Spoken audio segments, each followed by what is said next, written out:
내년은 영화아리랑 개봉 100주년, 본조아리랑 탄생 100년이 되거든요. 예. 근데 나훈규라는 사람은 대단히 천재성이 있는 사람입니다. 나훈규는 어렸을 때 들었던 그 항일적인 의식을 갖고 영화아리랑을 영상화했고, 민요를 가지고 전혀 새로운 그 뉴미디어로 탄생시킨 일본 인물이거든요. 과연 이 나훈규라는 인물이 어떤 인물인가도 우리가 관심을 가져야 되겠고, 그렇게 해서 만들어진 아리랑이 왜 남북 공이 민족영화 1호라고 하는가, 이것도 관심이 되는 것이고,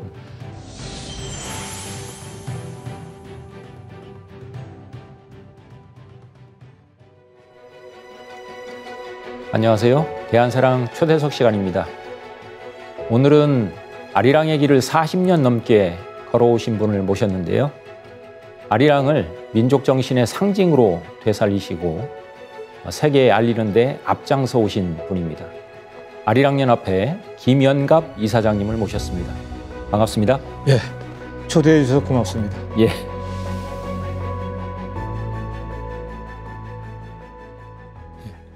제가 늘 역사 프로그램을 즐겨보다 보니까 예. 애청자인데 예. 한 번은 늘 지나가다 간판만 봤는데 오늘 초대해 주셔서 고맙습니다. 예. 또 너무나 중요한 얘기를 오늘 나눌 것 같은데 저도 기대가 됩니다. 예. 예. 이사장님께서 40년 넘게 아리랑의 길을 걸어오셨다고 제가 소개를 해드렸는데 예. 아리랑의 길에 이렇게 접어들게 된 계기는 어떻게 되세요? 그러니까 제가 이제 제대를 하면서 예. 아리랑에 관심을 갖고 정선회를 갔더니요. 그 당시 예. 사북 사태로 치열하게 운동을 하고 할 때거든요. 예. 그런데 남양군도 검댕이는 얼굴 손만 걷지만 우리네 탄쟁이들은 얼굴 손 가심까지 검다. 아리랑 아리랑 아라리오, 이런 가사를 부르는 거죠. 이게 이제 진폐증이라는 거거든요. 예. 이거는 전혀 생각지도 못했던 뭐 전통 민요 아리랑 이렇게 알고 갔는데 오늘날의 상황을 가사로 부르고 시위에서 불려지는 것을 보고 이거 전국적인 조사를 한번 관심을 가져보자 해서 시인, 뭐 역사학자 이런 분들하고 동아리를 만들어서 전국을 다니면서 지역마다 소리를 잘하는 분들하고 우리가 한번 1년에 한두 번씩 모여서 행사를 해보자. 이래서 이제 82, 3년도부터 단체가 됐고 그 이후에 뭐 90년대 와서 법인이 됐고 이렇게 됐습니다. 그래서 현재 지금 세계적 해외까지 포함해서 41개 단체 그리고 국내는 지금 38개 단체가 활동을 하고 있습니다. 예. 역사가 참 오래됐네요. 네. 예. 지금 이제 시대적으로 보면 내년이 이제 2026년이잖아요. 2026년이면 흔히 이제 우리가 아리랑 하면 떠오르는 이 본조 아리랑 그 탄생의 배경이 된 영화 아리랑 탄생 100주년이 되잖아요. 그렇습니다. 예. 이 사장님도 지금 뭐 최근 그런 어떤 준비나 뭐 여러 가지 때문에 좀 바쁘실 텐데 요즘 활동들은 좀 어떠셨습니까? 근래.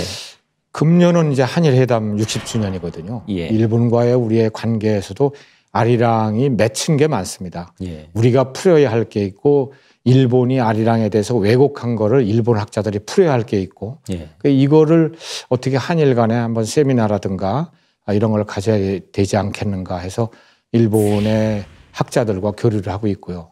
또 말씀하신 대로 내년은 영화 아리랑 개봉 100주년, 주제가 탄생, 그 주제가가 본조 아리랑이 되었기 때문에 본조 아리랑 탄생 100년이 되거든요. 예. 그래서 이것은 음악 쪽에서도 그렇고 영화 쪽에서도 그렇고 합작으로 대규모의 학술 세미나 등등을 예. 갖자.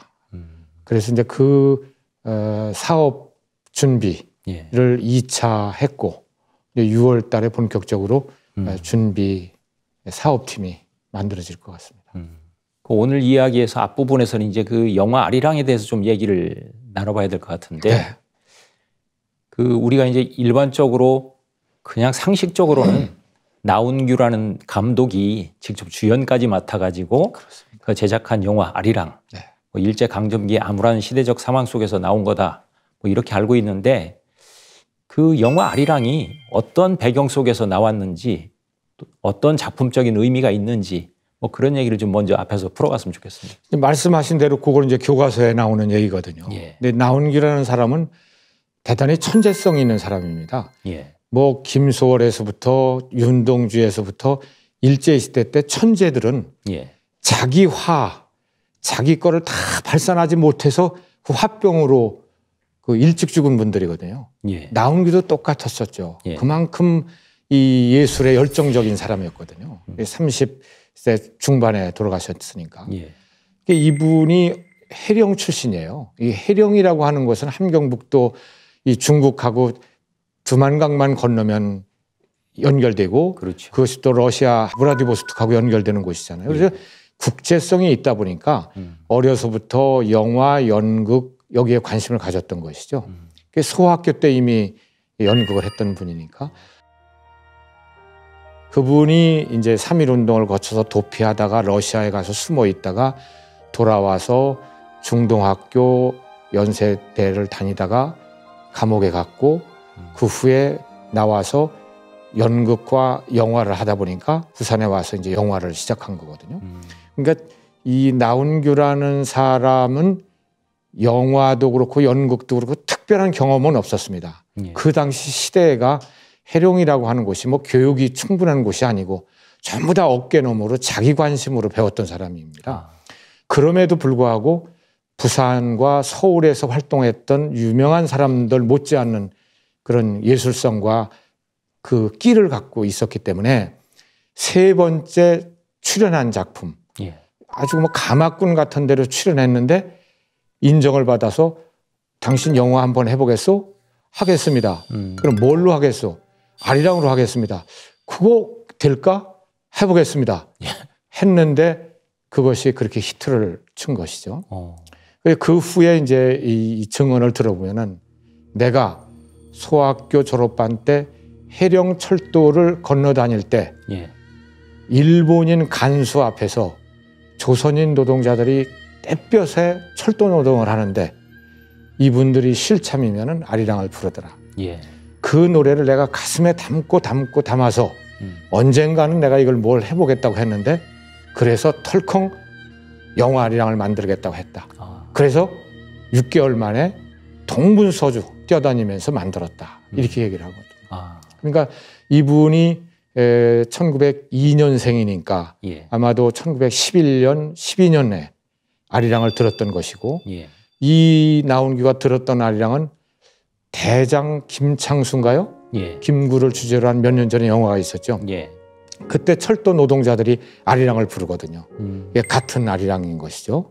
그래서 나훈규는 어렸을 때 들었던 그 항일적인 의식을 갖고 영화 아리랑을 영상화했고 그러니까 우리나라에서 당시에 오늘날의 컨텐츠라고 하는 것 예. 민요를 가지고 전혀 새로운 그 뉴미디어로 탄생시킨 일본 인물이거든요. 그러네요. 이런 면에서는 대단한 인물이기 때문에 예.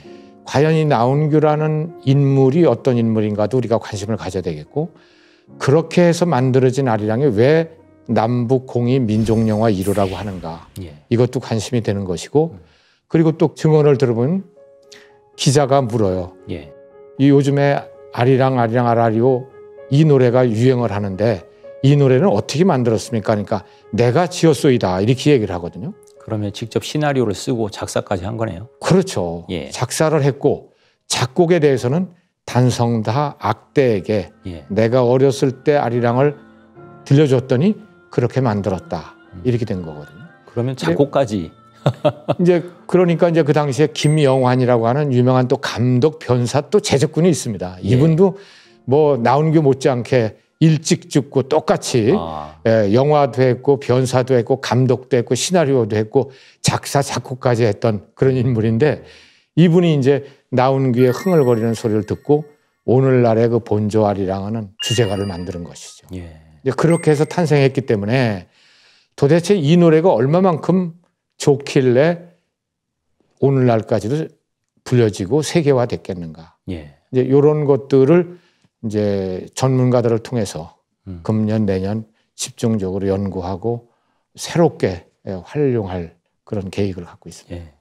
그래서 나훈규라는 인물과 영화 아리랑, 본조 아리랑은 아마도 우리가 한류 얘기하면서도 결국 그 영화에 우리나라가 큰 성공의 계기를 가진 것도 나훈규 영화 아리랑이 성공했기 때문에 예. 그 이후에 일본이나 대만에서 한국 영화를 인정을 해줬고 일본 자본이 투자가 될 수 있었던 것이거든요. 여기에는 또 영화에도 기여를 했고 또 뭐 아리랑은 당연히 기존에 있었던 정선 아라리 같은 그런 이름 없이 있었던 아리랑을 주제가 아리랑이 유행하면서 동반 상승시킨 거거든요. 예.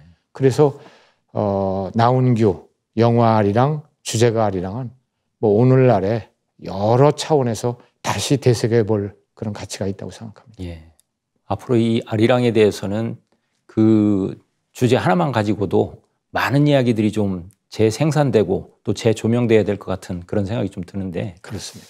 그 영화 아리랑이 일반적으로 이제 1, 2, 3편으로 제작이 된 걸로 알고 있거든요. 예. 그 내용들은 주로 어떤 내용들이 그 담겨 있습니까? 그러니까 우리가 나운규 영화 하면은 한 편만 나온 걸 줄 아는데 예. 3편이 만들어졌습니다. 예. 그러니까 그만큼 흥행이 가능했다라는 것이죠. 그래서 1편은 그냥 아리랑, 예. 2편은 아리랑 그 후 이야기, 3편은 말문년 아리랑. 그러니까 1, 2편은 무성 영화입니다. 아, 변사가 무대 앞에서 설명을 해야 되는 예. 그런 영화였고 3편은 오늘날처럼 그러니까 더빙이라고 그러죠. 아. 예, 배우 말고 다른 사람이 더빙을 하는 예. 그 대신 영화 화면에 음성이 나오는 것이죠. 아하. 그게 이제 30년대 중반 이후에서부터 이제 우리나라에서는 가능했거든요. 예. 그래서 토키 영화, 유성 영화라고 그러는데 예. 그 세 편이 만들어졌는데 1편은 대단히 나운규라는 사람도 총독부에서 몰랐고 또 그 아리랑이라고 하는 것을 나운규가 어떻게 만드는가도 그렇게 주목을 안 했던 상황이기 때문에 나운규가 어렸을 때 가지고 있었던 그리고 명동학교에 다니면서 독립운동을 할 때의 그 감정을 많이 반영을 했습니다. 그래서 항일적인 얘기가 나오죠. 그래서 첫 장면에 고양이와 개, 그래서 일본과 한국이라는 상징을 보여주는 것이거든요. 예. 그리고 이제 대사 중에 그 주인공이 3.1운동에 고문을 당해서 미쳐서 고향에 돌아와서 있는데 미쳐서 혼자 사람들이 일본 순사가 지나가면 진시황도 죽었다지?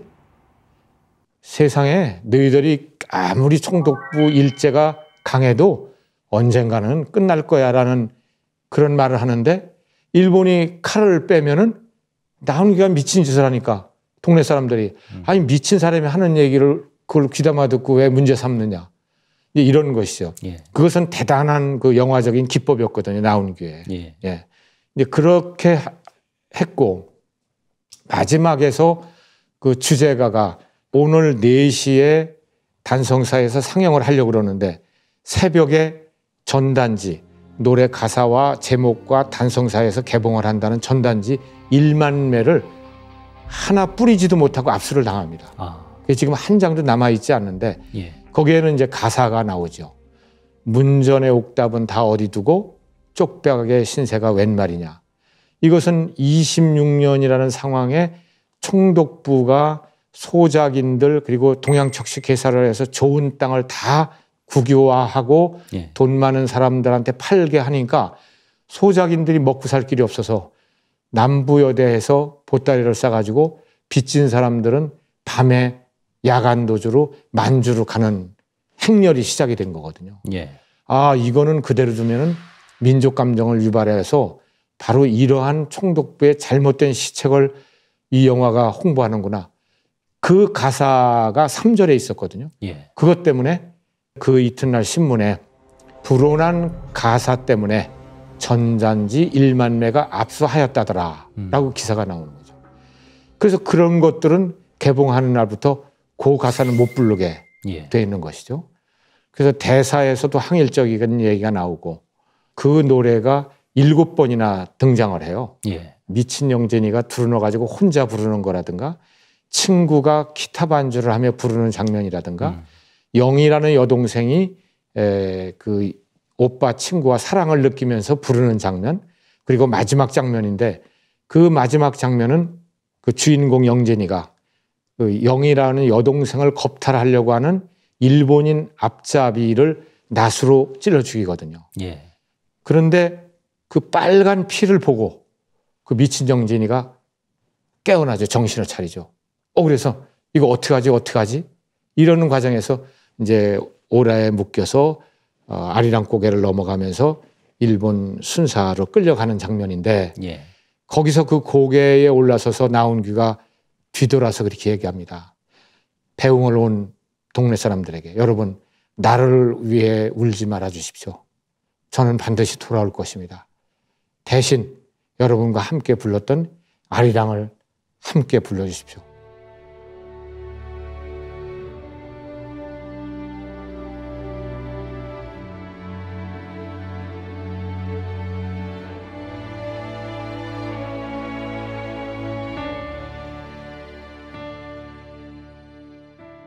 그게 이제 마지막 합창 장면이거든요. 예. 그때는 모든 관객이 이미 6번을 앞에서 조금씩 불렀기 때문에 그 노래를 다 아는 것이죠. 예. 그래서는 거기서 그냥 합창으로 끝나면서 울고 불고 그래서 그 이튿날부터는 한없이 관객이 밀려 들어가지고 일본 기마순사가 와서 가려줄 정도로 4일 동안 그렇게 유행을 했던 것이죠. 그래서 이제 이 상황을 조정래의 소설을 보면 그 영화를 본 대학생이 그런 얘기를 합니다.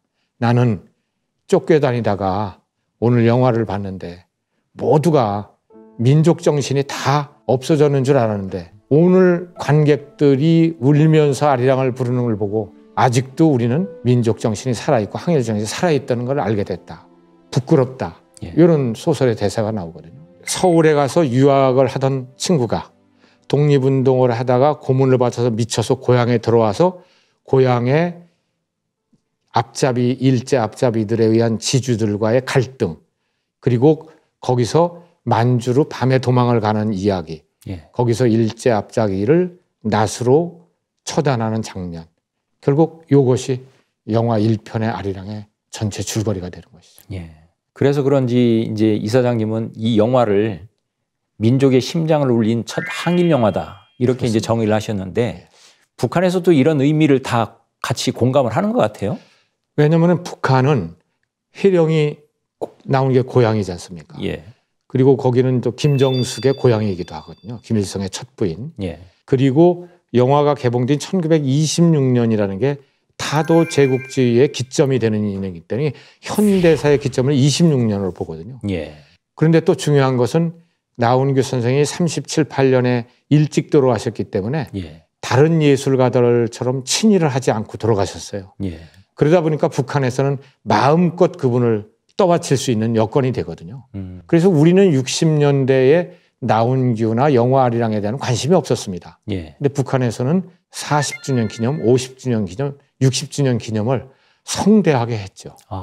근데 그것은 우리가 90년대 와서 알게 됐죠. 그때는 그런 기념식을 한 것을 알 수 있는 방법이 없었기 때문에 예. 이제 그 후에 통일부 자료들을 공개하면서 알게 됐는데 북한은 여러모로 아리랑에 대해서 그리고 나온규에 대해서 그리고 적어도 그 북한이 아리랑 축전을 하던 2000년대에는 국가보다는 그 음반을 내면은 아리랑을 일본 트랙에 넣습니다. 그만큼 중요하게 인식을 했죠. 지금 뭐 우리가 남북 분단이라는 이 참 첨예한 상황에서 북한에 대해서 뭐 무조건 적대시할 게 아니라 우리가 이제 역사적인 또 문화적인 어떤 공감대를 어떻게 형성할 것인가 하는 이런 시대적 과제 속에서는 사실은 이 아리랑을 통해서 또 한번 살펴봐야 되는 부분도 있다는 생각이 좀 듭니다. 그렇습니다. 이제 85년에 우리가 이산가족 그 첫 평양을 갔지 않습니까? 예. 그때 이제 서울예술단이 마지막 합창 부분을 북한 관객과 한국에서 간 예술단이 합창하는 아리랑이었었어요. 근데 그 가사를 새롭게 바꿔갔거든요. 새로운 미래를 향해 가자 뭐 이런 식의 가사를 바꿔가는데 북한에서 거부를 했습니다. 왜? 전통적인 아리랑 가사를 불러야지. 왜 갑작스럽게 새롭게 가사를 바꿔왔느냐. 빨리 그대로 부르자. 이렇게 주장해서 불렀었거든요. 그래서 이제 말하자면 그 시기까지만 해도 북한은 어떤 전통의 유지, 그것이 동질성을 회복하는 단계일 수 있다. 이것을 은연중에 우리한테 강조했다. 이렇게 해석할 수도 있는 것이죠. 그 지금 말씀하신 이제 어떻게 보면 주제가 아리랑, 이 아리랑에 대한 얘기를 좀 해야 될 것 같은데 네. 그 주제가 아리랑이 어떤 과정 속에서 그 탄생이 됐고 또 어떤 의미가 있는지 뭐 그 말씀을 좀 해주시죠. 26년 10월 1일 날 개봉이었거든요. 예. 이 개봉한 날이 총독부가 완공식 기념식을 하는 날입니다. 아, 그렇군요. 그러니까 단성사가 예고를 하지 않았습니다. 아리랑을 개봉한다는 걸. 예. 그 의외였거든요. 그러면 나운규가 갑작스럽게 날짜를 잡았다고 볼 수 있는 거거든요. 10시부터 11시까지 당시 총독에서부터 한국에서 가장 큰 행사가 10시부터 11시에 행사가 있었거든요. 근데 나운규가 9시에 단성사에서부터 당시에는 악대가 선전을 하거든요. 예. 전단을 나누면서. 예. 그 전단을 돌면서 총독부 앞으로 단성사를 도는 거예요. 아. 그러니까 거기서부터 미운털이 바뀐 거죠. 그래서 계속 감시의 대상이 됐던 거거든요. 그러니까 나운교로서는 그 당시에 항일이라고 하는 것, 예술로서 일제를 어떻게 누를 것인가에 대해서는 거의 유일하게 고민을 하고 만드는 작품이었다고 보는 것이죠. 그러다 보니까 영화는 부산에서 만들었거든요. 예. 그게 부산 키네마라는 회사였거든요. 그 당시는 이제 일제 자본이 부산이 더 많이 와 있었기 때문에 거기서 만드는 건데, 그래서 서울에 와서 그 당시에는 이제 기생들이 소리꾼이 아니었습니까? 요정을 다니면서 내가 어려서 이런 노래를 들었는데 너 아느냐? 그러니까 이분들이 강원도 아리랑하고 구아리랑만 부르더라는 것이죠. 예. 예, 아까 12살 때 들었던 아리랑과 강원도 아리랑, 조용필이가 불렀던 강원도 아리랑. 예. 이 두 개만 기생들이 알더라는 거죠. 그래서 할 수 없이 자기가 기억한 대로 단성사 김영환이라는 음악하는 분에게 알려서서 구음을 해서 그걸 악보화한 거거든요. 근데 그 당시 이 김영환이라는 분은 어머니가 진주 출신의 유명한 권번 기생이었어요. 그러니까 예술가 출신이죠. 예. 그러다 보니까 이 사람도 당시에 예술을 갖고 있었기 때문에 26년이라고 하면은 일반적으로 찬송가가 보편화됐었죠. 서양 음악이 보편화됐고, 그다음에 일본 학교가 많이 만들어졌기 때문에 일본 창가가 거의 보편화 학교에서 배우게 됐던 것이고, 예. 그리고 나이가 20대 되면은 다 전통적인 우리 민요를 갖고 있었던 분들이거든요. 예. 그러니까 이 세 가지를 결합해서 그야말로 트렌드한 주제가를 만드는 것이죠. 그러니까 성공할 수밖에 없었던 것이죠. 이런 사람이 그 시기에 그런 개념으로, 또 나운규가 얼마나 주장했겠어요.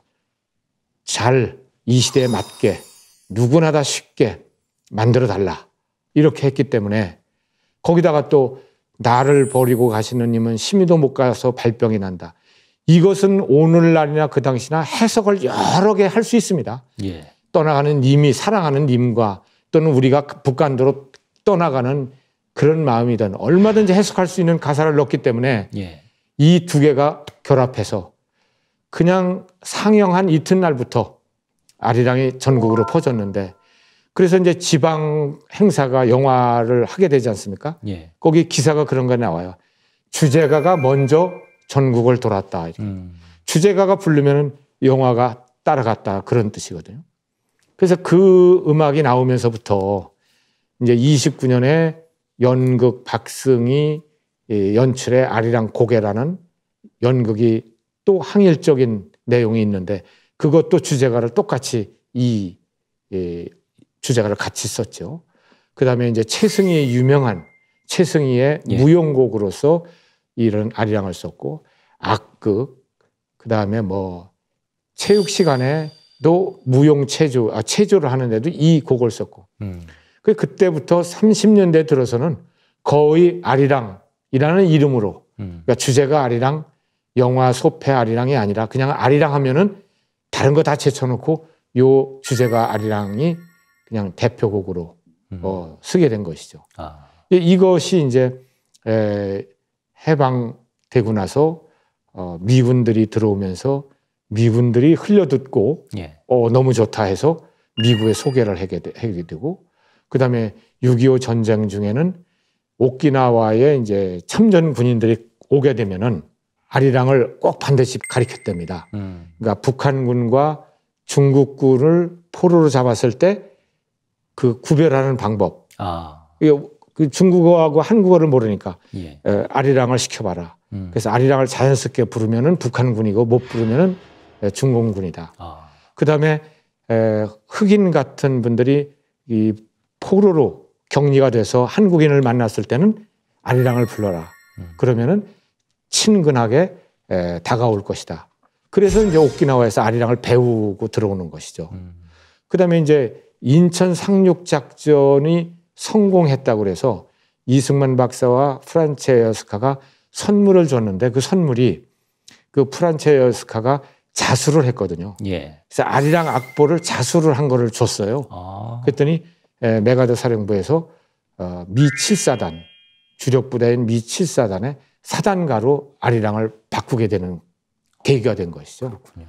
그래서 한국에 온 애국 병사들, 참전국으로 온 애국 병사들은 모두가 본국에 가서 아리랑을 불렀고, 그것이 세계화하는 그 촉매 역할을 했고, 재작년에도 아주 이름 없는 나라에서 내 노래는 장성국은 아리랑으로 해달라. 그러니까 알고 봤더니 참전용사였던 것이죠. 그래서 우리 국내 뉴스도 나오고 그랬는데, 그래서 이 주제가 아리랑이라고 하는 것이 모든 아리랑의 대표, 그리고 모든 예술 장르에 사용된 것이죠.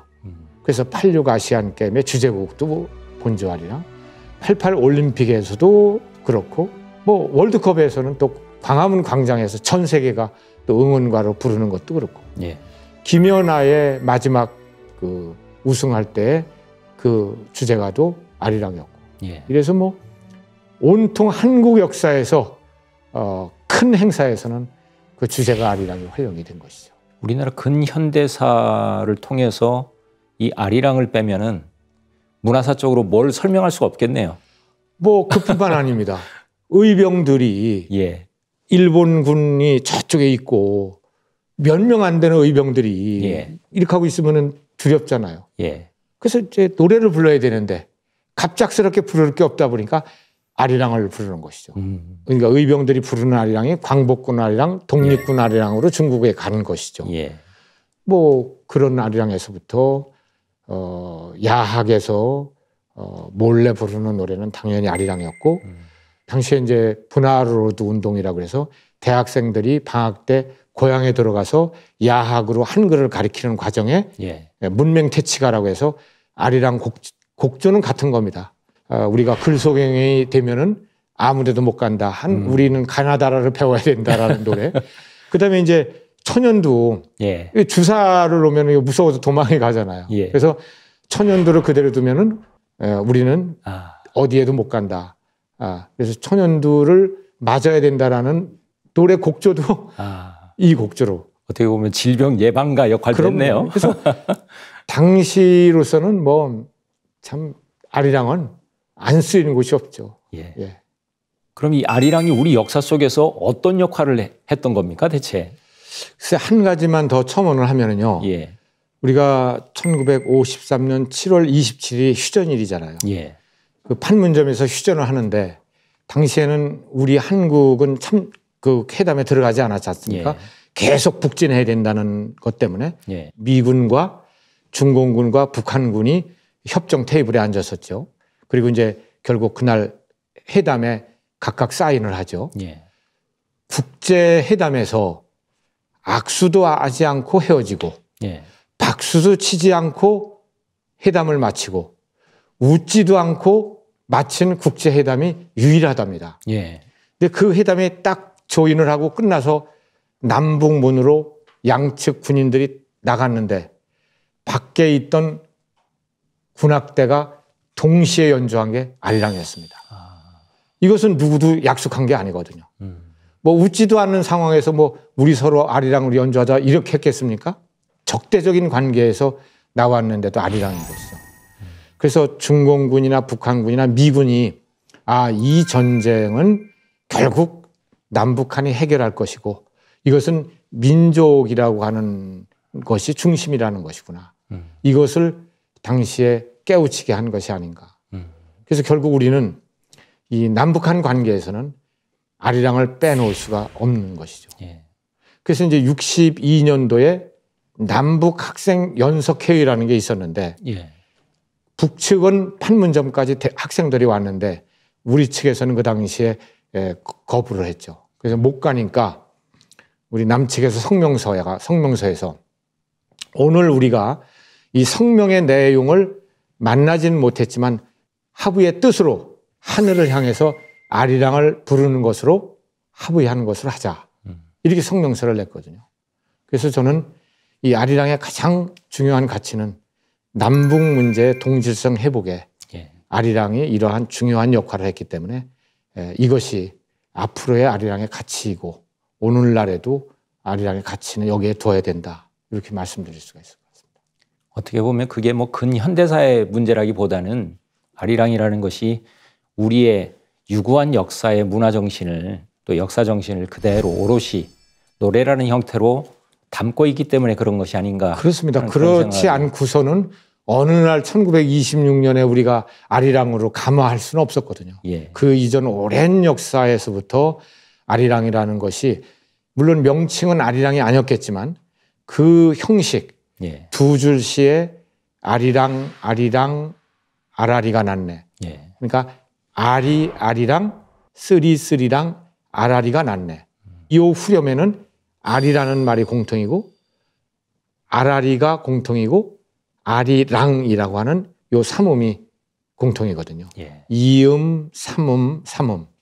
그래서 이 변화 과정은 우리 역사 속에서 지금 이제 청산별곡의 얄라성을 아리랑과 같이 대입하는 연구가 아주 활발히 만들어지고 있거든요. 예. 그다음에 이제 그것을 시대를 건너뛰어서 이승훈이라고 하는 분이 평택 일대에서 농민들이 부르는 노래를 기록했는데 예. 아로롱 어희야. 이것은 아리랑 얼씨구라는 것일 것이다. 이런 걸 보면은 아리랑 아라리오라고 하는 삼음보가 이미 임진왜란 때 1700년대 말 이렇게 오고 1920년대에 우리가 일반적으로 부르는 아리랑의 형식이 같거든요. 예. 그러나 이제 저는 민족 종교에서 불려지는 아리랑으로 볼 때는 훨씬 더 앞선다. 이제 이렇게 보는 것이고 그 단서는 대종교에서 어아가라는 노래를 부르는데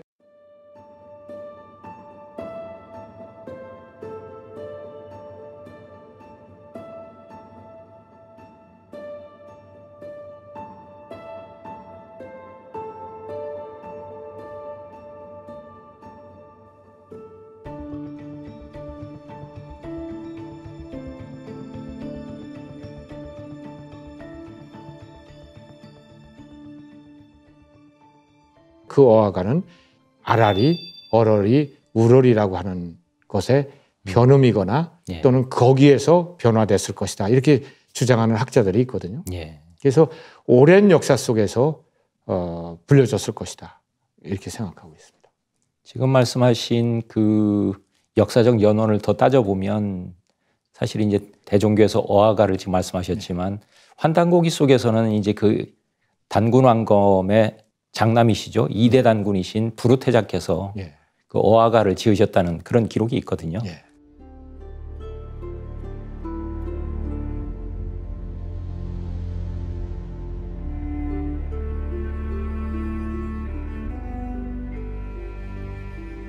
지금 거기까지 말씀하시면 상당히 이제 이 아리랑의 역사적 연원이 더 소급될 수 있겠네요.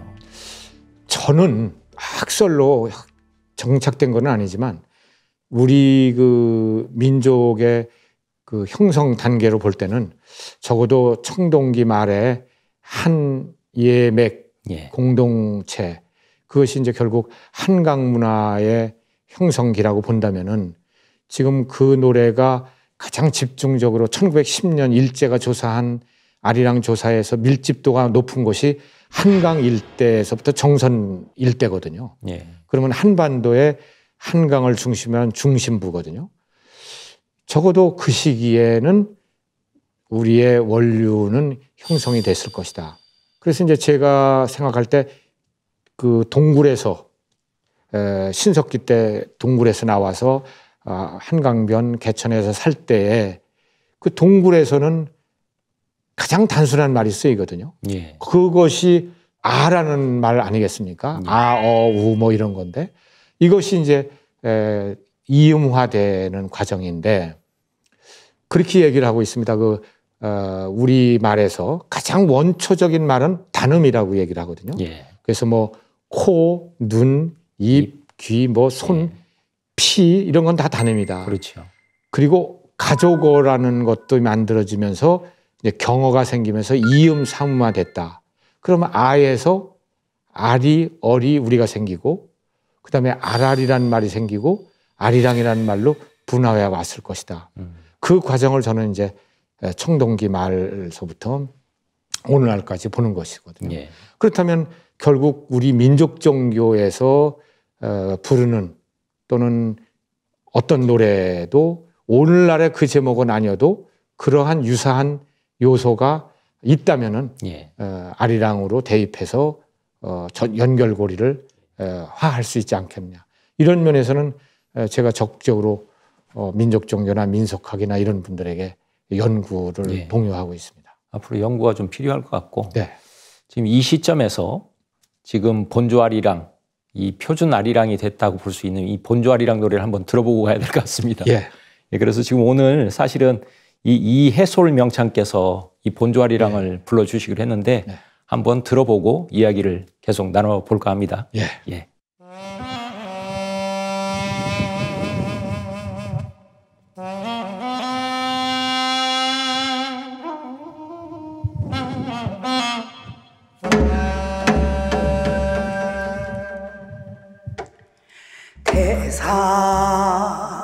대산줄령 험한 고개 칭농클 얼클어진 가시덤불 해치고 시냇물 굽이치는 골짜기 돌아서 푸른 천리 허덕지덕 허이단신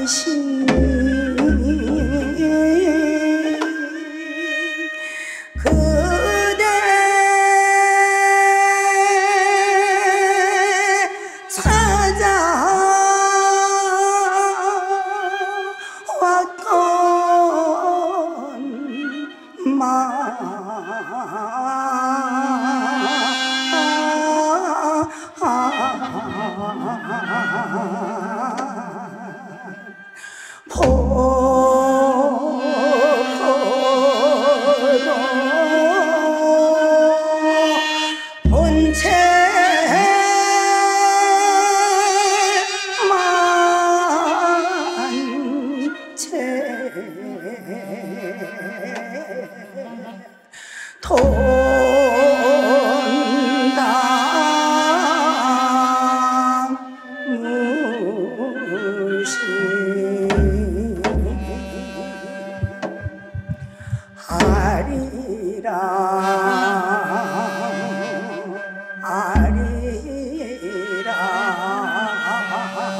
역시 아리랑 하면 이 가장 친숙한 멜로디로 느껴지는 것 같습니다. 이 노래가. 예. 이 본조 아리랑은 좀 우리가 뭐 좀 알아야 되는 얘기가 또 있습니까? 10년 전에 예. 미국의 유명한 어느 신생 국가가 국가를 만들면 이 국가가 공모된 게 3-4가지 되는데 예. 이 중에 어떤 것이 제일 보편적일 것 같습니까? 이런 것을 의뢰하는 유명한 솔루션 회사가 있습니다. 아, 그래요? 그러니까 그것은 세계적인 그 어떤 프로덕션에서 이 노래를 투자할 가치가 있는가를 조사하는 그런 데거든요. 예. 거기에서 아리랑과 어메이징 글래스를 2개를 놓고 조사를 했습니다. 아, 그랬더니 어메이징 글래스는 7.5, 예. 아리랑은 8.9가 나왔어요. 오. 그래서 놀랍다. 이것은 그렇게 보편화됐다. 예. 이 노래 좋다. 예. 근데 그 분석 결과가 예. 아리랑 요 3음이 예. 한 옥타브 올라가는 거죠. 아리랑 이거는 다 한 번 들으면 올라갈 수 있지 않습니까? 예. 그리고 아라리요 요 3음을 가지고 이렇게 만드는데 요건 환상적이라는 것이죠. 얼마든지 서양 가수는 서양식으로 멋을 낼 수도 있고 예. 판소리 하는 사람, 일반 국악하는 사람, 경기면 자기째로 멋을 낼 수 있는 그것이 3번째 음이라는 것이죠. 예. 이것은 당시로서는 이 아리랑이 갖고 있는 아주 엑셀런트한 보편성이라는 것이죠. 아. 어떤 사람이 들어도 금방 따라하면서 자기식으로 멋을 낼 수 있다. 예. 이것 때문에 이 본조 아리랑은 세계화될 수밖에 없었다. 그래서 그날 ABC라는 방송국 PD가 취재를 왔는데 그것이 나오니까 일어나면서 나도 안다. 이렇게 얘기를 할 정도로 그렇게 세계화된 거라는데 요 신비는 그야말로 나운교뿐만 아니라 그 이미 오래전부터 그 삼음 모든 아리랑이 똑같거든요. 예. 이것은 나운교 그 사람이 만드는 게 아닙니다. 그 이전부터 만들어 왔다는 얘기죠. 산토끼도 그렇고 모든 동요나 쉬운 노래는 다 3, 3, 4, 3음보 예. 3번째 가서 한 발짝 뛰는 그리고 두 줄 후렴. 이것은 그 가사 같은 부녀다들이 부르는 쉬운 노래에서 보편화된 양식이거든요. 그러니까 우리 민족 종교나 어디에서도 활용되는 그런 보편적인 가사 짓기 방법, 노래 짓기 방법인 것이죠. 우리 문화의 원형을 흔히 삼수로 많이 표현을 하잖아요. 그렇습니다. 예. 그 삼수 문화의 바탕을 둔 그렇습니다. 그런 어떤 노래 문화네요. 당연히 그렇죠. 예. 예, 예. 지금 뭐 어떤 민족 종교, 대종교의 어떤 아까 그 얘기도 좀 하셨지만 그 아리랑이 조선 후기로 올라가면 김일부 선생의 영가무도하고도 연관된다는 뭐 그런 말씀도 하셨잖아요. 예, 예. 그건 어떻습니까? 그 김일부 선생이 지은 책 중에 삼도다묘라고 하는 책이 있는데 예. 그 책 첫 장에 아라리가 나오거든요. 예. 1975년에 정선군에서 아리랑 비를 세웁니다. 예. 그 비의 해설 뒷부분에 가면은 다른 지역에서는 아리랑이라고 하는데 우리 지역에서는 아라리라고 한다. 이 아라리는 누가 내 마음을 알리오라고 하는 말이 아라리다. 그것이 도시에 나가서 아리랑이 되었다라고 하는 거거든요. 그러면은 아리랑의 전 단계가 어원이 아라리인데 바로 김일부 선생이 지은 삼도다묘 첫 페이지 제목이 아라리라고 나오면서 거기를 지나가면은 영가무도는 아어이오 오음으로 수도를 하는 것이다. 예. 라고 하면서 그것이 아라리다. 라고 하는 것이죠. 예. 그러니까 종교에서 포교나 이거는 모두가 예. 이것을 알거라. 또는 내가 그것을 모르느냐? 그런 의미 아니겠습니까? 그래서 정선 군민들이 오래전부터 갖고 오는 누가 내 마음을 알리오라고 하는 알리오라는 말이 아라리가 됐다라고 하는 것. 그것은 이제 아라리를 알리오라고 불렀던 또는 알리오를 아라리로 불렀던 이것은 그분들의 순수한 그 생각이 반영됐는데 우리가 틀렸다고 할 수 없지 않겠습니까? 예. 그리고 그것이 아라리라고 하는 어떤 하나의 단어로 형성화됐는데 그 이후에 아리랑이라는 말 때문에 그것이 없어졌다. 이렇게 얘기하는데 그러면 김을부 선생님이 이 책을 쓴 시기가 정선 분들이 75년에 비를 세우기 전 100년, 6, 70년 전이란 말이죠. 그렇죠. 그러면 아라리가 알리오로 됐고 이렇게 됐다라고 봐야 되는 것이거든요.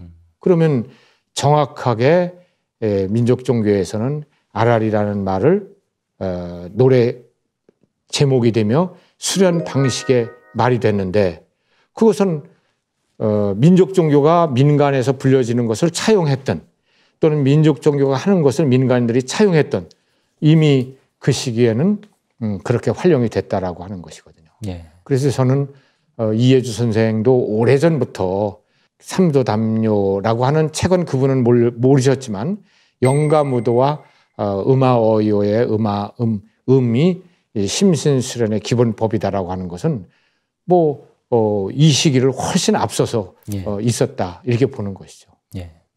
그래서 중요한 것은 아리랑의 어원을 잡는데 아라리, 어러리, 우러리 요거에 이제 아리랑 전 단계로 보는 것이고 예. 그것은 1875년 대원군 경북궁 중수 이전으로 예. 가는 것은 일반 학자들이 공통된 인식이거든요. 예. 그 이전에는 아라리 단계였다.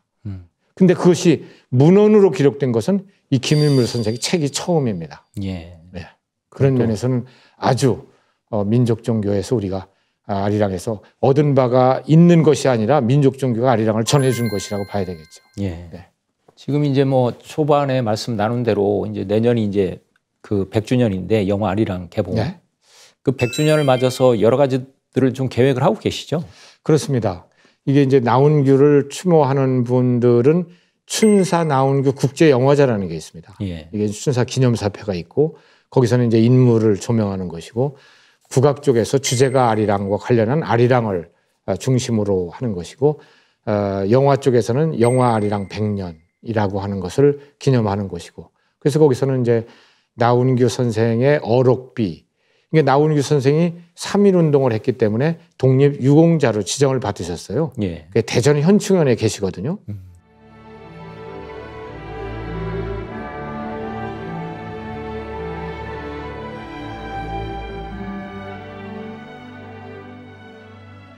거기에 이제 어록비를 하나 만들자. 그 어록비의 내용은 그 영화가 성공되고 나서 그렇게 얘기를 합니다. 아리랑을 슬픈 노래라고 남들이 얘기하지만 대단히 남성적이다. 우리는 힘차게 아리랑 고개를 향해 넘어가야 된다. 이런 어록이 있습니다. 이것을 한번 어록비로 세우자. 그다음에 이제 단성사에서 개봉이 됐기 때문에 단성사 앞에 작은 이곳에서 10월 1일 날 개봉된 것이다라는 기념비를 세우자. 이런 작업을 하는 것이고 우리 이제 국악 쪽에서는 10년 전에 학술 논문에 무슨 아리랑 종류를 99종으로 조사를 했습니다. 예.